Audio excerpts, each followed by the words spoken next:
एक गरीब छात्र की आईएएस बनने की प्रेरणादायक कहानी 500 शब्दों में। रवि एक छोटे से गांव में रहने वाला एक गरीब छात्र था। उसका जन्म एक साधारण परिवार में हुआ, जहां पिता मजदूरी करते थे और मां खेतों में काम करती थी। परिवार की आर्थिक स्थिति बहुत खराब थी, लेकिन रवि में पढ़ाई के प्रति गहरा लगाव था। स्कूल तक पहुंचने के लिए उसे रोजाना 5 किलोमीटर पैदल चलना पड़ता था, लेकिन उसने कभी हार नहीं मानी। गांव के सरकारी स्कूल में पढ़ाई करते हुए रवि ने कक्षा 10वीं में जिले में टॉप किया। उसका सपना था देश की सेवा करना और कुछ ऐसा करना जिससे समाज में बदलाव लाया जा सके। उसने सुना था कि आईएएस अधिकारी बनकर वह व्यवस्था का हिस्सा बन सकता है और गरीबों के लिए बहुत कुछ कर सकता है। यहीं से उसका लक्ष्य तय हो गया, आईएएस बनना। लेकिन सपना बड़ा था और संसाधन बहुत सीमित। 12वीं के बाद उसने स्कॉलरशिप के जरिए शहर के एक सरकारी कॉलेज में दाखिला लिया। दिन में कॉलेज, शाम को ट्यूशन पढ़ाकर अपनी पढ़ाई और घर खर्च चलाता।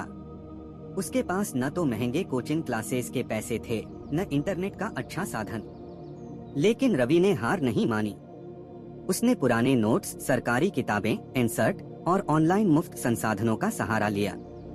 रवि का रूटीन बहुत अनुशासित था। वह रोज 10 से 12 घंटे पढ़ता, अखबार पढ़ता, करंट अफेयर्स नोट करता और हर हफ्ते मॉक टेस्ट देता।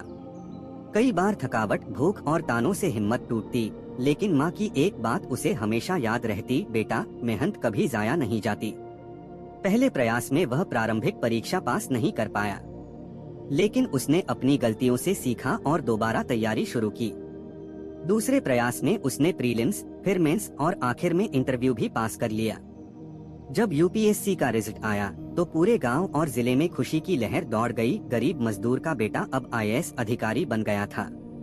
आज रवि एक जिले में कलेक्टर के पद पर कार्यरत है। उसने अपने गांव में स्कूल, सड़क और अस्पताल बनवाए, बच्चों के लिए लाइब्रेरी खोली और कई गरीब छात्रों को फ्री कोचिंग दिलाई। वह हमेशा कहता है, अगर आपके पास सपना है और मेहनत करने का जज्बा, तो कोई भी गरीबी आपको रोक नहीं सकती। रवि की कहानी लाखों युवाओं के लिए एक प्रेरणा है कि परिस्थितियां चाहे जितनी कठिन क्यों न हो, अगर इरादा पक्का हो तो कोई भी मुकाम हासिल किया जा सकता है। गरीब होना कोई अभिशाप नहीं, बल्कि मेहनत और लगन से सफलता का सबसे बड़ा उदाहरण बन सकता है।